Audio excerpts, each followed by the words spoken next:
बेटा श्रवण कुमार हो, लेकिन दामाद देखो, बहुत साल गुजार दिए मैंने अपना मन मारते मारते।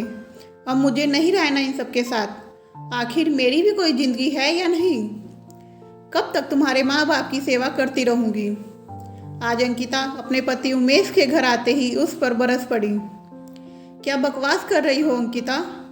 ये फितूर तुम्हारे दिमाग में किसने भर दिया? सोचना भी मत कि मैं अपने परिवार को छोड़ दूंगा। उमेश अंकिता के इस व्यवहार से बहुत हतप्रभ था, क्योंकि आज से पहले अंकिता ने कभी ऐसे बातें नहीं कही।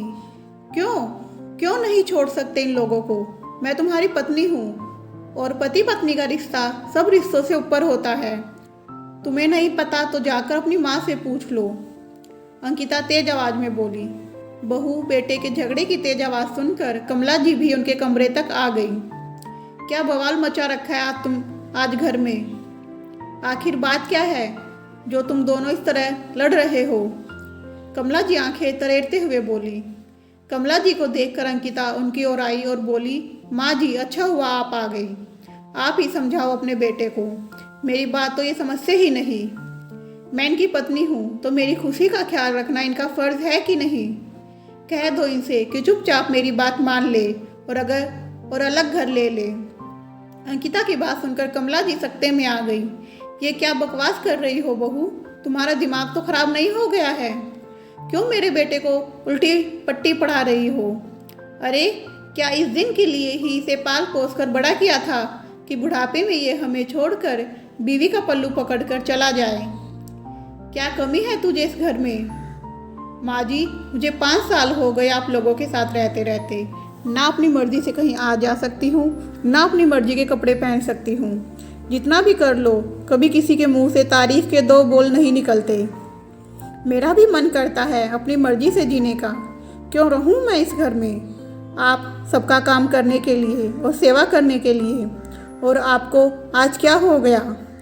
कल आप ही तो नंदोई जी को ये सब समझा रही थी, फिर अपने बेटे को क्यों नहीं समझाती?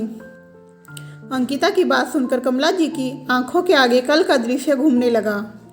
कमला जी की बेटी मनोरमा की शादी को साल भर ही हुआ था। आए दिन वो ससुराल में झगड़ा करके अपने मायके आकर बैठ जाती थी। इस बार कमला जी ने अपने दामाद को घर बुलाकर अच्छी झाड़ लगाई। देखिए दामाद बाबू, मेरी बेटी को मैंने बहुत लाड से पाला है। इसके बोलते के साथ इसकी सरफरमाइश पूरी की है। इसे हमने ऊंची शिक्षा इसलिए नहीं दिलाई कि ससुराल में जाकर ये झाड़ू बर्तन करे या आपके माँ बाप के नखरे उठाए। अरे हमने आपके साथ इसकी शादी की है तो इसे खुश रखना आपकी जिम्मेदारी है। मेरी बेटी अब तभी आपके साथ जाएगी जब आप अलग घर लेकर रहेंगे, ताकि मेरी बेटी चैन से जी पाए। याद रखिए, सारे रिश्ते पीछे छूट जाते हैं, लेकिन पति पत्नी का रिश्ता ही उम्र भर साथ रहता है। आपको अपने बीवी बच्चों और भविष्य के बारे में सोचना चाहिए, ना कि दुनियादारी के बारे में। हमने तो आपकी अच्छी नौकरी, अच्छी तनख्वाह देखकर मनोरमा का हाथ सौंपा था, ना कि आपका परिवार देखकर। दामाद बाबू असहाय से अपनी सास की बातें सुन रहे थे। वो दोराहे पर खड़े थे कि क्या करें। यदि अपना सास की बात माने तो अपने परिवार का साथ छोड़ना पड़ेगा, और ना माने तो अपनी शादीशुदा जिंदगी दांव पर लगा देंगे। दुविधा में थे कि कैसे अपने माँ बाप को इस उम्र में अकेला छोड़ दें। कमला जी कल की बातें याद ही कर रही थी कि अंकिता फिर जोर से बोली, माँ जी क्या हुआ? आप कुछ बोलती क्यों नहीं? जो बात नंदोई जी को समझा रही थी, अपने बेटे को क्यों नहीं समझाती? अब उमेश को अंकिता के अचानक से बदले हुए व्यवहार का कुछ कुछ अंदाजा हो रहा था। इतने में अंकिता ने अपनी सास से नजरें चुराकर अंकिता ने उमेश की तरफ आंख मारी। अब तो उमेश को अंकिता के सारे नाटक की वजह समझ में आ गई कि वो आज ऐसा अलग व्यवहार क्यों कर रही है। लेकिन वो अनजान बनते हुए बोला, तब तो अंकिता सही कह रही है माँ, मैं भी थक गया हूँ सारे परिवार का बोझ उठाते उठाते। तनख्वाह कब आती है और कब खर्च हो जाती है पता ही नहीं चलता। अलग से रहूँगा तो कुछ बचत भी होगी। आखिर मुझे भी अपने भविष्य के बारे में सोचना चाहिए। बस कर बेटा बस कर, तू तो मेरा श्रवण कुमार है। आज से पहले कभी तूने हमसे ऊंची आवाज़ में बात भी नहीं की और आज ये सब बोल रहा है। मेरा तो कलेजा ही बाहर निकल जाएगा तेरे जाने के नाम से। वो तो मैं तेरी बहन की खुशी के लिए दामाद बाबू को समझा रही थी। कमला जी अधीर होते हुए बोली, माँ, अब तो आप बेटा और बेटी में भेदभाव कर रही हैं। माँ के लिए तो उसके सभी बच्चे बराबर होने चाहिए ना। आपको बेटी का सुख दिखता है तो मेरा सुख क्यों नहीं दिखाई देता। जब जीजाजी के माँ बाप अकेले रह सकते हैं तो आप लोग क्यों नहीं रह सकते। मुझे भी तो अपने बारे में कुछ सोचना चाहिए। उमेश संजीदा स्वर में बोला।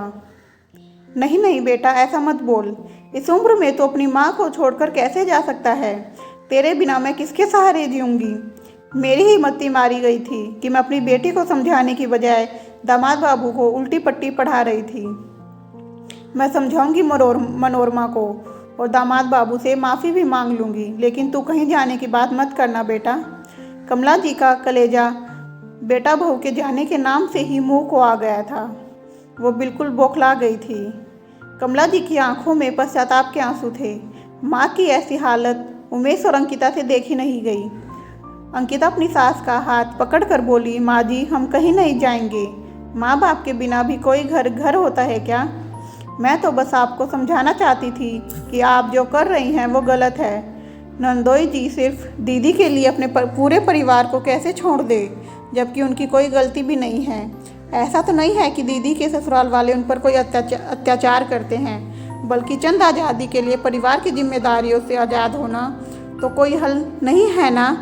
जिस तरह आपको अपना बेटा प्यारा है, नंदोई जी भी तो किसी के बेटे हैं। आखिर उनके माता पिता किसके सहारे अपनी ज़िंदगी काटेंगे। परिवार से ही तो घर बनता है ना माँ। तू ठीक बोल रही है बहू। एक माँ होकर भी दूसरी माँ का दुख नहीं समझ पा रही थी। अलग घर परिवार में थोड़ा सामंजस्य तो सब लड़कियों को बैठाना पड़ता है। मैं मनोरमा को समझाऊंगी, बस तुम लोग आज के बाद कहीं जाने की बात मत करना। दरवाजे पर खड़ी मनोरमा भी उनकी बातें सुनकर मन ही मन सोच रही थी कि गलती उसकी ही है। यदि आज उसकी भाभी भी उसकी तरह सिर्फ अपना स्वार्थ और सुख देखती तो उसके मायके की क्या हालत होती।